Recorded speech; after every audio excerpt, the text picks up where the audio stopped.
So it's been at least a month now since the new Top Gun hit theaters, and like I mentioned last episode, when it first came out, I was really skeptical about it, but having seen it now, I'm actually kind of obsessed about it.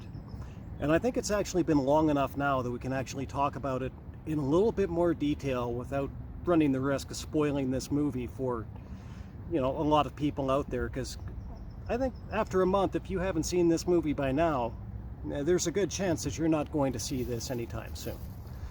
And so today I'm going to talk about one thing in particular they did with this movie that they did really, really right, that Star Wars did really, really wrong.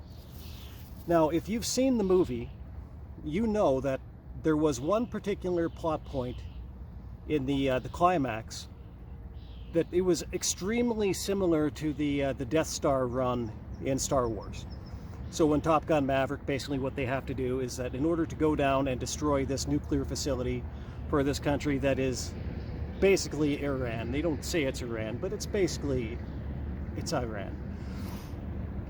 They have to fly down a really long kind of winding canyon and then come up between two mountains, and they have to do a pop-up strike where they fly their planes up, they roll them over, and then they come down, and they have to hit a target pretty much right perfectly. Not just once, but actually twice, in order to destroy this illegal nuclear facility that, basically Iran is building in this. And so with that in mind, this movie has drawn some comparisons to Star Wars.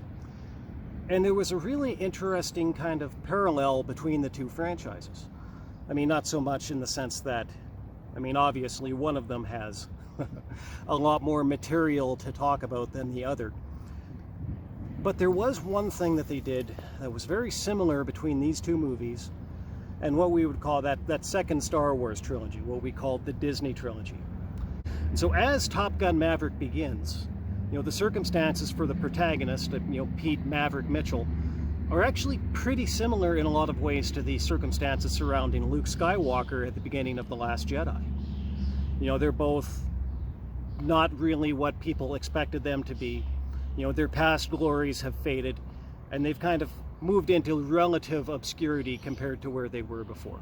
Skywalker is supposed to be, a Jedi master and have a whole class of Jedi Knights under his tutelage, with a rebuilt Jedi Order. And as we see at the beginning of the Force Awakens, let alone the beginning of The Last Jedi, that's something that hasn't happened in that movie. And then, of course, in Top Gun Maverick, they say it pretty clearly right at the start of the movie. It's, Tom Cruise's career, it kind of stalls almost immediately after the events of Top Gun. They say that he should have gone on, he should be at least a 2-star admiral. Maybe even he should have gone into politics and become a senator. But he shouldn't be just a captain in the Air Force, still flying these jets. He should be doing a lot more with himself, but instead, he's off in the middle of the desert working as a test pilot because he's, pissed off the wrong admiral too many times. So what you have right there are two characters that were previously these iconic heroes that have become kind of disappointing sort of characters in their latter years. But there was something that Top Gun Maverick did really, really right with this that Star Wars did really, really wrong. And that is that despite the fact that, Pete Maverick Mitchell's circumstances in Top Gun Maverick are really not what anybody should have expected them to be based on the detail that he's a hero pilot at the end of the first movie. He's entirely comfortable with where he is, and he's managed to find himself a way to enjoy life.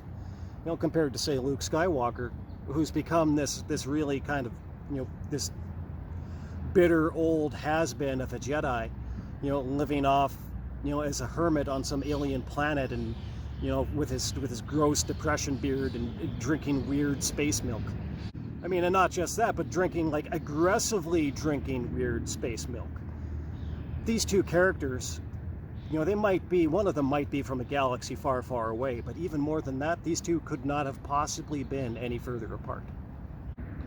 And so the biggest difference between the two, in so many, really, the spiritual difference between the two is that at the very least, Maverick comes back to us as a character that we can still appreciate, that we would still want to associate ourselves with, that we would still cheer for. Whereas Luke Skywalker, he came back as this embittered little bitch. And while Maverick still does exactly the things that he did in that first movie, in the sense take responsibility for big things and strive to do, aspire to do very, very challenging and difficult things. Luke Skywalker is this character, he takes responsibility. He ultimately takes responsibility for nothing. They spend actually a big part of the movie trying to just convince him to take responsibility for the state of, for his role in the state of the galaxy. He doesn't really want to do anything difficult. He wants to do the easiest thing of all. He wants to retreat, and go mope on some distant planet in some backwater of the galaxy.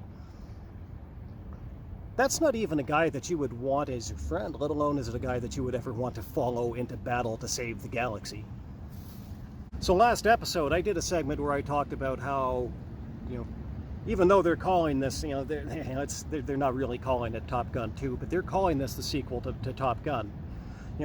There actually already was a spiritual successor to the original Top Gun in Days of Thunder. But I think that really, when you think about it, Top Gun Maverick isn't just a sequel to the original Top Gun. Top Gun Maverick is kind of the spiritual sequel to Star Wars. And with that in mind, I do think that it's really remarkable that the Top Gun movie that I don't think that anybody had ever asked for is actually a better sequel than the Star Wars trilogy that nobody else ever wanted.